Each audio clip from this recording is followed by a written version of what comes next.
بسم اللہ الرحمن الرحیم۔ شروع اللہ کے نام سے جو بڑا مہربان نہایت رحم والا ہے۔ پرانے وقتوں کی بات ہے کہ ایک ملک میں ایک بادشاہ حکومت کرتا تھا۔ خوشحالی کے دن تھے۔ ایک دن بادشاہ کی ملاقات ایک درویش بزرگ سے ہوئی۔ بزرگ بہت ہی نیک اور پرہیزگار تھا۔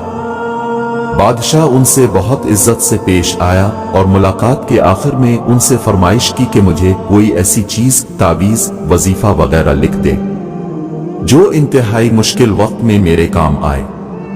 بزرگ خاموش رہے، لیکن بادشاہ کا اسرار بڑھا تو انہوں نے ایک کاغذ کے ٹکڑے پر کچھ لکھ کر دیا اور کہا کہ اس کاغذ کو اس وقت کھولنا جب تم سمجھو کہ بس اب اس کے آگے تم کچھ نہیں کر سکتے، یعنی اس کاغذ کو انتہائی مشکل وقت میں کھولنا۔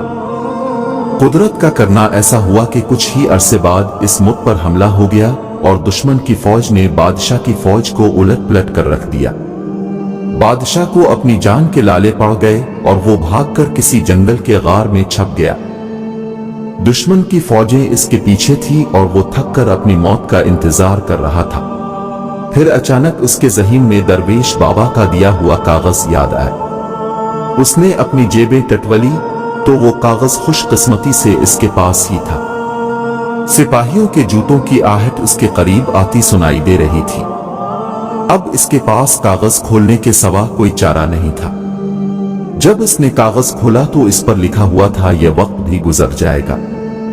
بادشاہ کو بہت غصہ آیا کہ بزرگ نے میرے ساتھ یہ کیا کھیل کھیلا ہے، لیکن افسوس وہ کچھ نہیں کر سکتا تھا۔ اس نے تحریر کو کئی بار پڑھا لیکن اس کی سمجھ میں کچھ نہیں آ رہا تھا کہ درویش نے یہ کیا لکھا ہے اور یہ کیوں لکھا ہے۔ بالآخر اس نے اپنی تلوار پکڑی اور سپاہیوں کا انتظار کرنے لگا۔ سپاہی آئے تو اس نے مقابلہ کیا اور وہ بچ نکلا۔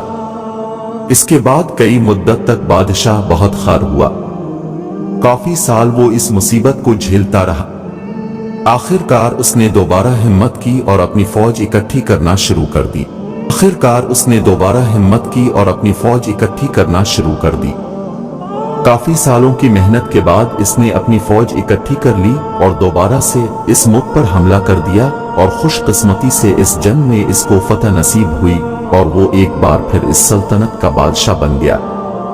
اس کی بہادری کے قصے دور دور تک مشہور ہو گئے اور رعایا میں اس کا خوب تذکرہ ہوا۔ اس کے دربار میں اور دربار سے باہر بھی لوگ صرف اپنے بہادر بادشاہ کو دیکھنے کے لیے آنے لگے۔ اتنا بول بالا دیکھ کر بادشاہ کے دل میں غرور پیدا ہوا اور وہ اپنی شجاعت پر اور سلطنت پر تھوڑا مغرور ہوا ہی تھا کہ اچانک اس کے دل میں بزرگ کا لکھا ہوا فقرہ یاد آیا کہ یہ وقت بھی گزر جائے گا۔ اسی لیے کہتے ہیں کہ وقت جیسا بھی ہو گزر جاتا ہے۔ ہمیں چاہیے کہ ہم مشکل وقت میں صبر کا دامن اپنے ہاتھ سے نہ چھوڑیں اور اپنے اچھے وقت میں اپنے آپ کو تکبر سے بچائیں، کیونکہ وقت جیسا بھی ہو، اچھا ہو یا برا ہو، گزر جاتا ہے۔